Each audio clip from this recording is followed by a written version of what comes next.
Hello दोस्तों, आप सब कैसे हैं? आई होप आप बहुत अच्छे होंगे और आप मस्त होंगे, तंदुरुस्त होंगे, अपनी पढ़ाई को बेहतरीन तरीके से कर रहे होंगे। अपने माता पिता के सपनों को पूरा करने के लिए आप अपने जी जान को भी लगा करके बैठ चुके होंगे, ऐसा हम उम्मीद करते हैं आप लोगों से। और आपको पता होगा कि आप सभी को इस चैनल पर जिसका नाम है, आपका चैनल का नाम है ग्रोथर अकादमी, और इस पर आप सभी का स्वागत एवं अभिनंदन हम करते हैं। मेरा नाम है दीपक कुमार, ठीक है।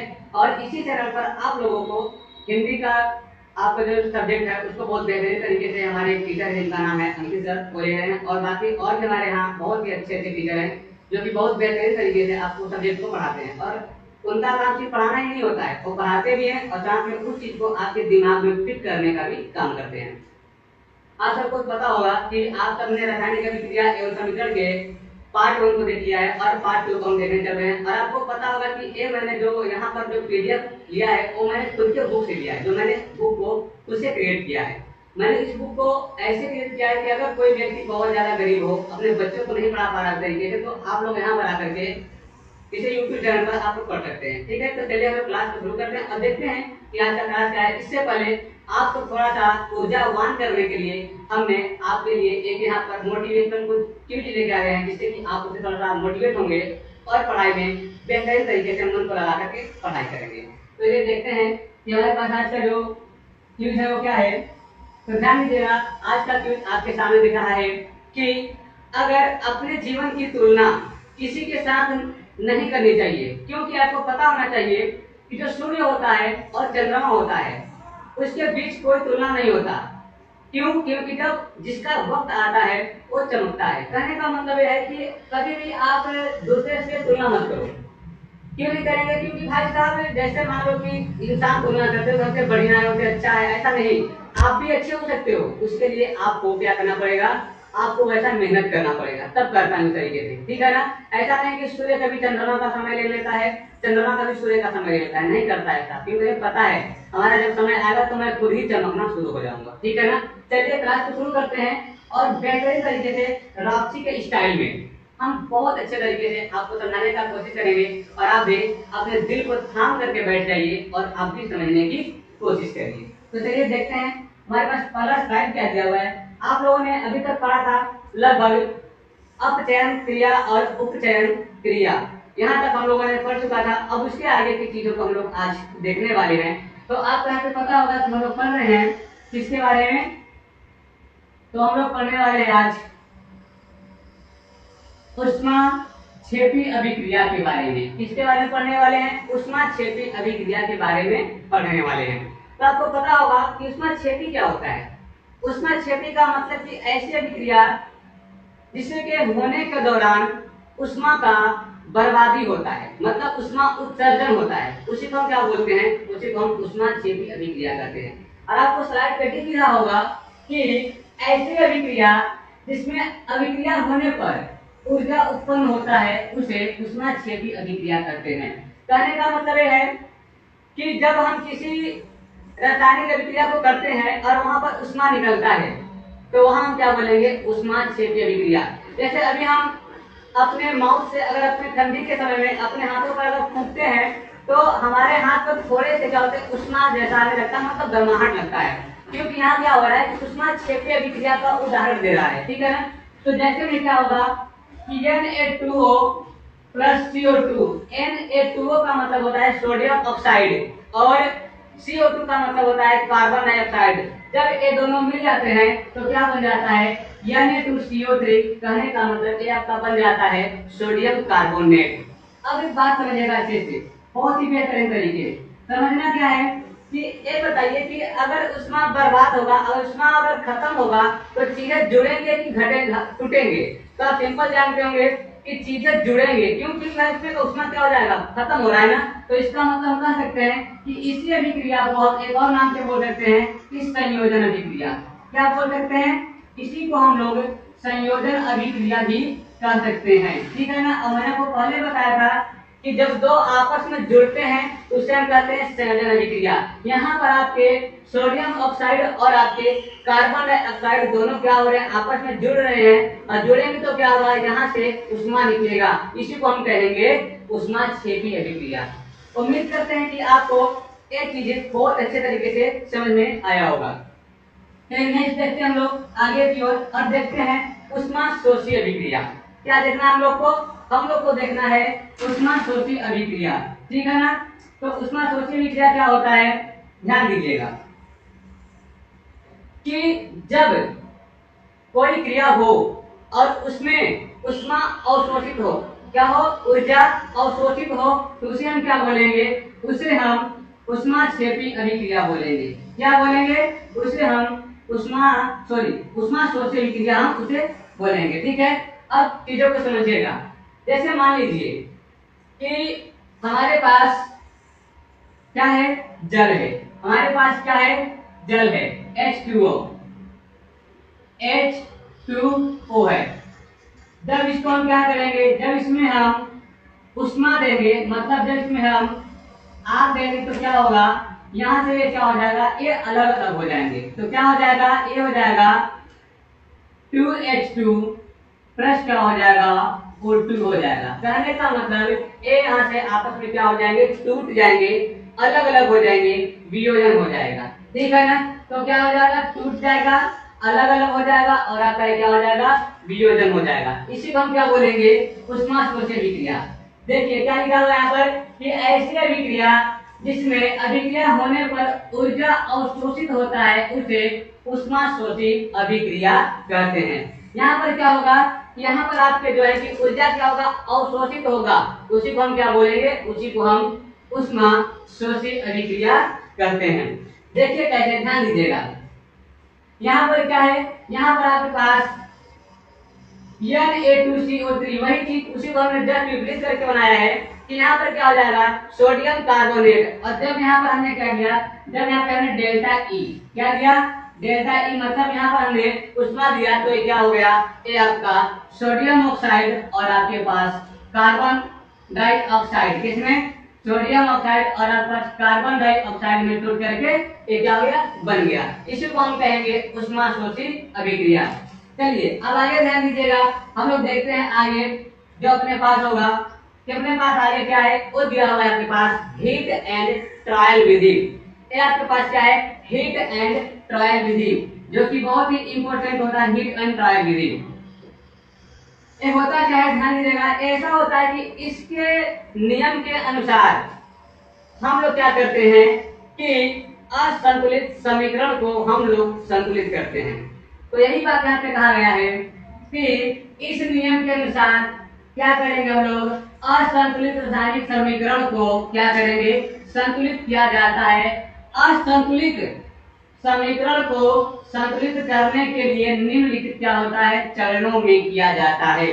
कहने का मतलब कि जो हीट एंड ट्रायल विधि होता है, इसके अनुसार क्या होता है कि जो असंतुलित रासायनिक समीकरण होता है उसे हम क्या करते हैं, संतुलित करने का काम करते हैं, ठीक है। अब इस विधि के अनुसार हम उसको क्या करेंगे, संतुलित करेंगे। लेकिन एक बात ध्यान दीजिएगा कि उसके लिए भी कुछ यहाँ पर नियम है, उन नियम को फॉलो करने के बाद हम लोग क्या कर सकते हैं, हम लोग इसको हम लोग आगे काम को कर सकते हैं, ठीक है। अब चीजों को समझिएगा।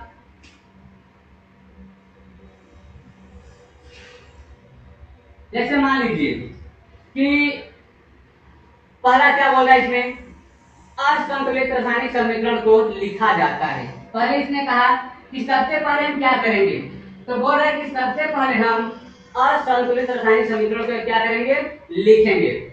उसके बाद क्या बोल रहा है, उसके बाद बोल रहा है कि सभी तत्वों या यौगिकों को एक बॉक्स में बंद करेंगे। दूसरा क्या बोल रहा है, सभी तत्वों या यौगिकों को एक बॉक्स में क्या करेंगे, हम बंद करेंगे।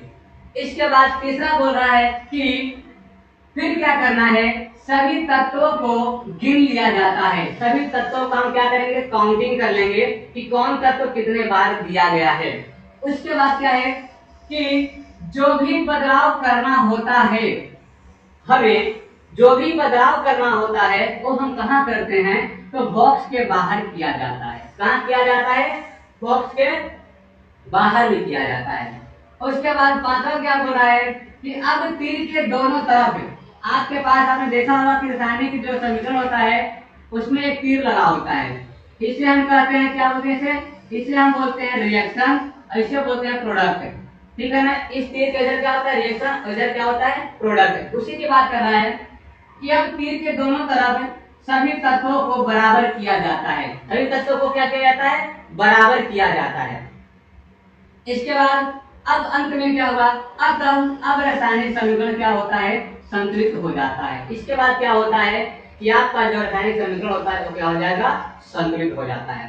चलिए आगे देखते हैं कि आगे क्या है। उम्मीद करते हैं कि आपको एक चीज बेहतरीन लगा होगा, क्योंकि भाई आपको हमने एक एक कॉन्सेप्ट को बेहतरीन तरीके से यहाँ पर डिजाइन किया है जिससे कि आपको परेशानी ना हो। क्योंकि अगर YouTube पे हमारे पास अगर कोई आए तो मैं चाहता हूँ कि अगर वो यहाँ पर आए तो लौट करके वापस ना जाए ये सोच करके कि सर ने क्या पढ़ा दिया है, लेकिन मैंने यहाँ पे वही चीज पढ़ा है जो आपके लिए वेरी इंपॉर्टेंट है और आप आगे जीवन में बहुत कुछ कर सकते हैं इसके माध्यम से, ठीक है ना। तो चलिए आगे देखते हैं हम लोग कि आगे हमारे पास क्या दिया हुआ है। यहाँ पे दिया हुआ है कि कंकाली समीकरण क्या होता है। क्या एक होता है कंकाली समीकरण और एक होता है आपका संतुलित समीकरण। कंकाली समीकरण का मतलब क्या होता है कि ऐसे रासायनिक समीकरण जो असंतुलित होता है उसे कंकाली समीकरण कहते हैं। बात होने आ रहा है, कहने का मतलब कि ऐसे रासायनिक समीकरण जो कि कैसा होता है असंतुलित होता है उसी को हम क्या कहते हैं, उसी को हम कंकाली समीकरण कहते हैं। अब यही बात यहाँ पे लिखा है नोट करके कि असंतुलित रासायनिक समीकरण को ही क्या बोला जाता है कंकाली समीकरण कहा जाता है। एग्जाम में पूछा गया था एक बार कि कंकाली समीकरण क्या होता है। बहुत बच्चे सोचते कि कंकाल होता होगा, भाई साहब रासायनिक विज्ञान में कंकाल ला के खड़ा कर दो तुम ना, यही कहने का तात्पर्य है। तो यहाँ नहीं ये तात्पर्य नहीं, तात्पर्य यह है कि जो हमारे पास समीकरण होगा वो क्या होगा कि उसका जो रिएक्शन होगा और उसका जो प्रोडक्ट होगा वो दोनों का जो नंबरिंग होगा, जो दोनों के जो आपके तत्वों का संख्या होगा वो अलग अलग होता है, उसी को कहते हैं कंकाली समीकरण, ठीक है।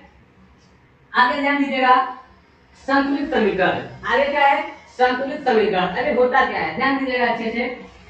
संतुलित समीकरण होता है आपके पास ऐसी समीकरण जिसमें अभिकारक और उत्पाद दोनों में परमाणुओं की संख्या क्या होता है समान होता है, उसे हम क्या कहते हैं, उसी को हम संतुलित समीकरण कहते हैं, ठीक है ना। कहने का मतलब अगर आपका इधर क्या हो जाएगा अभिकारक, इधर क्या हो जाएगा अभिकारक, अभिकारक और इधर आपका हो जाएगा उत्पाद, क्या हो जाएगा उत्पाद। तो आपका जो अभिकारक है मतलब रिएक्शन और आपका जो क्या है उत्पाद मतलब प्रोडक्ट, अगर ये दोनों आपस में क्या हो जाएंगे, अगर इक्वल हो जाएंगे, क्या हो जाएंगे, अगर आपस में इक्वल हो जाएंगे बराबर हो जाएंगे तो इसी को हम बोलेंगे क्या बोलेंगे, इसी को हम कहेंगे संतुलित समीकरण, ठीक है। अब आगे के लिए ध्यान दीजिए।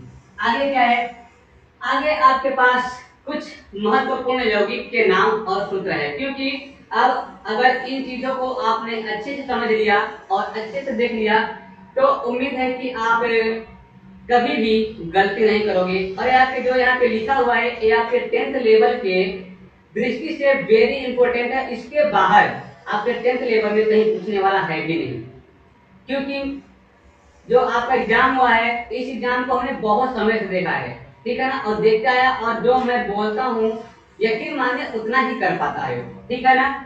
तो चलिए देखते हैं हमारे पास जो इम्पोर्टेंट हमारे पास क्या है रासायनिक के सूत्र और इसके क्या है यौगिकों का नाम लिखा हुआ है। पहला हमारे पास क्या है H2SO4 जिसको बोलते हैं सल्फ्यूरिक अम्ल, क्या बोलते हैं सल्फ्यूरिक अम्ल। ऐसे थोड़ा क्या बोलते हैं हाइड्रोजन सल्फेट, क्या बोलते हैं हाइड्रोजन सल्फेट, इसी को कहते हैं हाइड्रोजन सल्फेट, इसी को हम क्या बोलते हैं सल्फ्यूरिक अम्ल बोलते हैं, ठीक है। आगे है FeSO4, ये क्या हो जाएगा, ये हो जाएगा फेरस सल्फेट, क्या हो जाएगा फेरस सल्फेट, ठीक है। इसके आगे क्या है CuSO4, इसका क्या हो जाएगा कॉपर सल्फेट, क्या हो जाएगा कॉपर सल्फेट हो जाएगा। इसके बाद क्या दिया हुआ है ZnSO4, इसका क्या हो जाएगा जिंक सल्फेट, क्या हो जाएगा जिंक सल्फेट। इसी प्रकार से एक और होता है यहाँ हम लिख रहे हैं वो क्या होता है Na2SO4, क्या हो जाएगा Na2SO4, इसी को हम क्या बोलेंगे सोडियम सल्फेट, क्या बोलेंगे इसी को बोलेंगे हम सोडियम सल्फेट, सोडियम सल्फेट है। अब एक आपको हम बात समझाते हैं बहुत बेहतरीन तरीके से समझने की कोशिश करिएगा, क्योंकि पुष्पा कभी झुका नहीं है और कभी झुकेगा भी नहीं। ठीक है, समझेंगे कैसे? आपको बता रहे, इसे हम बोलते हैं सल्फेट। इसे हम क्या बोलते हैं? इसे हम बोलते हैं सल्फेट। और सल्फेट में एनी टाइम माइनस माइनस होता है। क्या होता है? माइनस माइनस होता है। तो आपको पता होगा कि कोई भी यौगिक जब बनता है तो वो आपका क्या होता है, वो उदासीन होकर के तब बनता है। उसका जो चार्ज होता है वो उदासीन होना चाहिए। तो अगर एक कह रहा है कि भाई मुझे भी 2 इलेक्ट्रॉन की कमी हो रही है, तो यहाँ पर आपको पता होगा कि N पर होता है प्लस, N पर क्या होता है? प्लस होता है। तो यहाँ पर 2 बार है तो भाई 2 बार प्लस हो जाएगा। अब बताओ कि 2 बार प्लस और 2 बार माइनस, आपका क्या बन जाएगा? शून्य हो जाएगा। तभी जाके आपका बन जाता है Na2SO4। तो सिंपल सी बात, आगे की चीजों को नाम लिखते जाओ, पीछे आप SO4 लगाते जाओ, आपका सल्फेट बनता जाएगा। जैसे यहाँ पे H2 है तो H2 का मतलब क्या होता है? हाइड्रोजन। SO4 का मतलब सल्फेट, तो हाइड्रोजन सल्फेट। Fe का मतलब होता है फेरस, SO4 का मतलब होता है सल्फेट। Cu का मतलब होता है कॉपर और SO4 का मतलब होता है सल्फेट। तो भाई साहब आगे के नामों से सब चीजें बनते चले जाते हैं। ठीक है ना? उम्मीद करते हैं कि ये चीज आपको समझ में आया होगा अच्छे तरीके से, बेहतरीन तरीके से। आगे आपके पास दिया हुआ है कैल्शियम कार्बोनेट CaCO3। क्या है? CaCO3 calcium carbonate. इसको हम लोग क्या बोलते हैं? आपके जो चौक होता है जिसको हम लोग खड़िया बोलते हैं, खलिया या फिर खड़िया बोलते हैं, चौक बोलते हैं, इसका जो रासायनिक सूत्र आपका CaCO3 होता है। संगमरमर। अब संगमरमर ऐसा मत समझ लेना कि अगर जो साथ साथ मरे उसे संगमरमर कहते हैं, ऐसा मत समझना। संगमरमर एक प्रकार का क्या होता है? एक पत्थर होता है। क्या होता है? एक प्रकार का पत्थर होता है जिसका रासायनिक सूत्र क्या होता है? Calcium carbonate. इसके बाद अंडा का छिलका। अंडा का छिलका सब लोगों ने देखा होगा, भाई साहब अंडा तो खाते होंगे। और जिसने बोला कि नहीं खाते फिर बताना उससे बाद में आके मिल की बात नहीं खाते हैं। ठीक है, तो अंडा का जो छिलका होता है इसमें भी क्या होता है? CaCO3 ही पाया जाता है। ठीक है ना? अब आगे आगे क्या है? Sodium carbonate. अब देखिए यहाँ पे मैंने क्या किया, मैंने वही काम किया है बेहतरीन तरीके से कि सबको नाम से लिखा है, सबको नंबरिंग करके लिखा है ताकि आपको दिक्कत ना हो। ये क्या है? Sodium carbonate Na2CO3। अब क्या होता है कि CO3 पर भी माइनस माइनस होता है। चार्ज क्या होता है? माइनस माइनस होता है। इसलिए इसे 2 पॉजिटिव चाहिए। क्या चाहिए? 2 पॉजिटिव चाहिए, तब जाकर के 2 नेगेटिव को क्या करेगा? शून्य कर सकता है। तो क्या हो जाएगा? सोडियम कार्बोनेट क्या हो जाएगा? Na2CO3। इसके बाद आपके पास क्या है? Ferrous oxide. क्या है? Ferrous oxide Fe2O3। क्या होता है? Fe2O3। और ये तो बहुत ही महत्वपूर्ण है आपकी दृष्टि से, एग्जाम की दृष्टि से, क्योंकि आपके पूरे बुक में मैंने इसको बहुत जगह पे देखा है। तो क्या है? Fe2O3। इसके बाद है आपका धावन soda Na2CO3 10H2O। Na2CO3 10H2O। ये क्या होता है? धावन सोडा। अब आपसे अगर पूछेगा कि धावन सोडा में जल की मात्रा कितनी होती है, तो हम कहेंगे कि जल के जो अणु होते हैं वो 10 होते हैं, 10 अणु होते हैं। ओके, इसके बाद आपका NaHCO3। NaHCO3 का मतलब होता है आपके खाने का सोडा। क्या होता है? खाने का सोडा। ठीक है, इसको हम लोग क्या बोलते हैं? Sodium bicarbonate. क्या बोलते हैं? Sodium bicarbonate. और धावन सोडा को हम लोग बोलते हैं सोडियम कार्बोनेट। अब खाना खाने का मतलब बोलते हैं बाय बाय। बाय बाय का मतलब बाई, सोडियम बाइकार्बोनेट, इसका मतलब खाने का सोडा, और इसके बाद बचा सोडियम कार्बोनेट, तो धावन सोडा। इसके बाद आपके पास है CaSO4 2H2O। इसका मतलब होता है आपका CaSO4 2H2O का मतलब होता है जिप्सम। क्या होता है? जिप्सम। सम का मतलब 2, सम का मतलब 2। तो क्या हो जाएगा आपका? सम मतलब 2, इसका मतलब सम हो गया। अब बचा क्या? CaSO4, मतलब कि जीप में कितने चक्के? 4 चक्के होते हैं। तो क्या हो जाएगा? CaSO4 और 2H2O जिप्सम का हो जाएगा। ठीक है, आगे CaSO4 ट्वाइस हाफ H2O। अगर यहाँ से जो पानी के 1.5 अणु अगर निकल जाए तो वो आपका बन जाएगा प्लास्टर ऑफ पेरिस। क्या बन जाएगा? वो आपका बन जाएगा प्लास्टर ऑफ पेरिस बन जाएगा। इसके बाद ध्यान दीजिएगा CaOCl2। CaOCl2 का मतलब होता है विरंजक चूर्ण, जिसे हम लोग ब्लीचिंग पाउडर भी कहते हैं। इससे हम लोग गंदे पानी को स्वच्छ करने के लिए भी इसको हम प्रयोग में लाते हैं। ठीक है ना, किसको? तो विरंजक चूर्ण को, जिसको हम ब्लीचिंग पाउडर कहते हैं। ठीक है, अब आगे हम लोग करते हैं। आगे अपने पास क्या दिया हुआ है कि फिटकरी का सूत्र। क्या है? फिटकरी का सूत्र, जो कि बहुत ही इंपॉर्टेंट है। और आपको बता दें कि सबसे बड़ा, मुझे लगता है कि अभी तक आपका रासायनिक अगर किसी का अगर नाम है, रासायनिक अगर किसी का सूत्र है, तो वो आपका फिटकरी का ही है। क्या है? K2SO4 Al2SO4 thrice 24H2O। क्या होता है? K2SO4 Al2SO4 thrice 24H2O। ये क्या होता है? फिटकरी का सूत्र होता है। NaCl तो लगभग सब लोग जानते हैं कि नमक का होता है। NaCl क्या होता है? नमक। और ये भी प्रबल लवण है। क्या है? प्रबल लवण है। इसके बाद H2O सब लोग जानते हैं, जल। H2O क्या होता है? जल। इसके बाद NaOH क्या होता है? सोडियम हाइड्रोक्साइड, या इसी को कहते हैं कास्टिक पोटाश। इसी को क्या कहते हैं? Caustic potash. इसके बाद HCl, इसको हम लोग बोलते हैं हाइड्रोक्लोरिक अम्ल। और आपको बता दें, सबसे ज्यादा खतरनाक अगर कोई अम्ल है तो वो आपके पास HCl है। ठीक है, इसके बाद K2SO4 पोटेशियम सल्फेट। क्या हो जाएगा? Potassium sulphate. चलिए आगे देखते हैं, कुछ और जाओ, दो चार इसमें बचे इधर भी सूत्र जो कि इंपॉर्टेंट थे। अब क्या है? क्या आता है? AgCl। क्या है? AgCl मतलब सिल्वर क्लोराइड। क्या हो जाएगा?